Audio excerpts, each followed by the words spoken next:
രഞ്ജുവാണ് ടൂസംബിളിലേക്ക് സ്വാഗതം. വിദേശയാത്ര പോകുന്ന നിർബന്ധമായിട്ട് അറിഞ്ഞിരിക്കേണ്ട കാര്യങ്ങളാണ് വീഡിയോയിലൂടെ നിങ്ങൾ ഷെയർ ചെയ്യുന്നത്.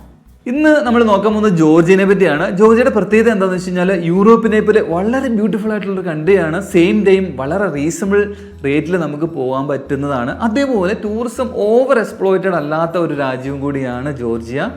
അപ്പോൾ ഇവിടുന്ന് യാത്ര ചെയ്യുന്നവർക്ക് അടുത്ത നിങ്ങളുടെ ബക്കറ്റ് ലിസ്റ്റിൽ ഉൾപ്പെടുത്താൻ പറ്റുന്ന ഏറ്റവും ബെസ്റ്റ് കൺട്രി ഏതാണെന്ന് എന്നോട് ചോദിച്ചു കഴിഞ്ഞാൽ അത് ജോർജിയ ആണെന്ന് പറയും. ജോർജിയയിൽ നമുക്ക് പോകാൻ പറ്റുന്നതിൽ ഉള്ളൊരു ചലഞ്ച് എന്താണെന്ന് വെച്ച് കഴിഞ്ഞാൽ അത് വിസയ്ക്ക് വേണ്ടിയിട്ടുള്ള ആപ്ലിക്കേഷൻ കൊടുക്കുമ്പോൾ നമ്മൾ ശ്രദ്ധിക്കേണ്ട കാര്യങ്ങളാണ്. നമുക്ക് എല്ലാവർക്കും അത്യാവശ്യം ട്രാവൽ ഹിസ്റ്ററിയും ഫണ്ടും ഒക്കെ കയ്യിലുള്ളവർക്ക് ആപ്ലിക്കേഷൻ കൊടുക്കാം. പക്ഷേ അത് കൊടുക്കുന്നതിന് മുമ്പ് നമ്മൾ ശ്രദ്ധിക്കേണ്ട കുറച്ച് കാര്യങ്ങൾ അതിനെപ്പറ്റിയാണ് നമ്മളിത് ഡിസ്കസ് ചെയ്യാൻ പോകുന്നത്. ജോർജിയ വിസ മുമ്പ് സ്റ്റാമ്പ്ഡ് വിസയായിരുന്നു. ഡോക്യുമെന്റേഷനൊക്കെ VFSൽ കൊടുത്ത് അവിടുന്ന് പോയിട്ട് അപ്രൂവലൊക്കെ വാങ്ങിച്ച് സ്റ്റാമ്പ്ഡ് അതായത് സ്റ്റിക്കർ വിസയായിട്ടായിരുന്നു നമുക്ക് പാസ്പോർട്ട് കിട്ടിയിട്ട് അങ്ങനെ ട്രാവൽ ചെയ്യും. എന്നിട്ട് പോലും ഇവിടുന്ന് പോകുന്നവരുടെ ഓവർ സ്റ്റേയും അബ്സ്കോണ്ടിങ്ങും ഒക്കെ കാരണം വളരെ ലിമിറ്റഡ് ആയിട്ട് മാത്രമേ അപ്രൂവൽ കൊടുക്കുന്നുള്ളായിരുന്നു. അവിടെ ഇറങ്ങുമ്പോഴും നമുക്ക് ഇമിഗ്രേഷനിലൊക്കെ കുറേ ക്വസ്റ്റ്യൻസിനൊക്കെ ആൻസർ പറയേണ്ടി വരുന്നുണ്ടായിരുന്നു. അപ്പോൾ അതൊക്കെ കഴിഞ്ഞിട്ട് ഇപ്പോൾ ഓൺലൈനാക്കി. ഈ ഓൺലൈൻ ആക്കിയപ്പോൾ ഉള്ള പ്രത്യേകത എന്ന് വെച്ച് കഴിഞ്ഞാൽ നമ്മുടെ ബാക്ക്ഗ്രൗണ്ട് വെരിഫൈ ചെയ്തതിന് ശേഷം മാത്രമേ ഡോക്യുമെൻ്റ് നോക്കി അപ്രൂവൽ ചെയ്യുന്നുള്ളൂ. അപ്പോൾ സെലക്റ്റഡ് ആയിട്ട് ട്രാവൽ ചെയ്ത് കഴിഞ്ഞാൽ അവർക്ക് പണിയൊന്നും കിട്ടില്ല എന്ന് ഉള്ളവർക്ക് മാത്രമേ അവർ അപ്രൂവൽ കൊടുക്കുന്നുള്ളൂ. വളരെ ഈസിയുമായി അപ്ലൈ ചെയ്യുക എന്നുള്ളത്. പക്ഷേ അപ്ലൈ ചെയ്യുമ്പോൾ 2 പാർട്ടുണ്ട്. ഒന്ന്, ഡ്യൂ ഡിജിറ്റൽ എന്ന് പറഞ്ഞ ബാക്ക്ഗ്രൗണ്ട് വെരിഫൈ ചെയ്യുന്നവർക്ക് വേണ്ടിയിട്ടുള്ള ഡോക്യുമെന്റേഷൻ നമ്മൾ വേറെ ചെയ്യണം, അവർക്ക് വേറെ പേയ്മെന്റ് ചെയ്യണം.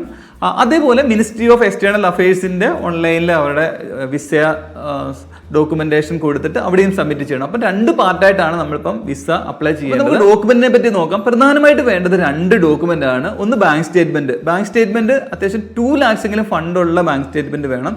ഈ ഫണ്ട് ഉണ്ടാകാൻ വേണ്ടിയിട്ട് തൊട്ട് മുമ്പ് പേയ്മെന്റ് ഇട്ടിട്ട് ഡൗൺലോഡ് ചെയ്യാൻ പറ്റില്ല.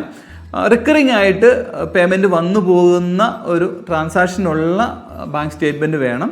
എന്നിട്ട് അതിൻ്റെ ഫൈനൽ ഒരു 2 lakhs മിനിമം ഒരു 1.5 എങ്കിലും ഉണ്ടായിരിക്കണം. അത് സോഫ്റ്റ് കോപ്പി വേണം. അടുത്തതായിട്ട് ട്രാവൽ ഹിസ്റ്ററി നമ്മൾ കാണിക്കണം. അതായത് ആദ്യം ജോർജിയയിലേക്ക് പോകാനായിട്ട് നമുക്ക് സാധിക്കില്ല.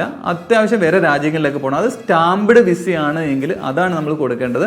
അതേപോലെ UK, യൂറോപ്പ്, അതായത് ഷെങ്കൺ അല്ലെങ്കിൽ US B1 B2 ഇങ്ങനെയുള്ള സ്റ്റാമ്പ്ഡ് വിസ നമ്മുടെ ഇപ്പോഴത്തെ പാസ്പോർട്ടിലോ അല്ലെങ്കിൽ എക്സ്പയർ ആയുള്ള പഴയ വിസകൾ പഴയ പാസ്പോർട്ടിലുള്ളതിൻ്റെ സ്കാൻ ചെയ്ത് നമുക്ക് ഇതിനകത്ത് അപ്ലോഡ് ചെയ്യാം. ഇത് 2മാണ് മെയിനായിട്ട് നോക്കുന്നത്.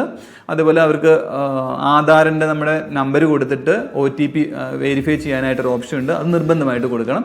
അതല്ലാതെ ഇത് സപ്പോർട്ടിംഗ് ഡോക്യുമെൻ്റ് ആയിട്ട് നമുക്ക് N number of document upload ചെയ്യാം. അതായത് ഫാമിലിയാണ് പോകുന്നതെങ്കിൽ മാരേജ് സർട്ടിഫിക്കറ്റ്. കാരണം നമ്മുടെ സ്പോസിന് അത്രയും ബാങ്ക് സ്റ്റേറ്റ്മെൻറ്റ് സ്ട്രോങ് അല്ല എങ്കിൽ നമ്മുടേതായിട്ട് കമ്പയർ ചെയ്തിട്ട് കവർ ചെയ്തിട്ട് പോകും.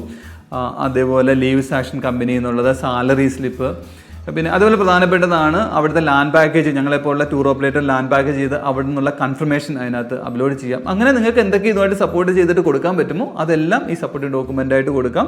പിന്നെ നമ്മുടെ പാൻ കാർഡ് വെച്ചിട്ട് പിന്നെ ITRൻ്റെ വെരിഫിക്കേഷൻ കൊടുക്കാം.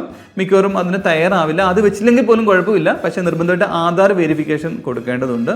അപ്പോൾ ഇത്രയൊക്കെ ഡോക്യുമെൻ്റ് സെറ്റ് ആണെങ്കിൽ നമുക്ക് ഷുവർ ഷോട്ട് വിസയാണ് ജോർജിയ. വേറെ ചലഞ്ചസ് ഒന്നുമില്ല. അപ്പോൾ ഇതൊക്കെ നിങ്ങൾക്ക് എടുക്കാൻ പറ്റുമെങ്കിൽ ഡോക്യുമെന്റേഷനിലേക്ക് പോകാം. ബാങ്ക് സ്റ്റേറ്റ്മെന്റ് എടുക്കുമ്പോൾ 6 months കണ്ടിന്യൂസ് ബാങ്ക് സ്റ്റേറ്റ്മെന്റ് ആണ് എടുക്കേണ്ടത്. പിന്നെ അതുപോലെ ഫോട്ടോ എടുക്കുന്ന സോഫ്റ്റ് കോപ്പിയാണ്. അപ്പോൾ ഇത്തരം കാര്യങ്ങൾ നിങ്ങൾ ശ്രദ്ധിക്കുക.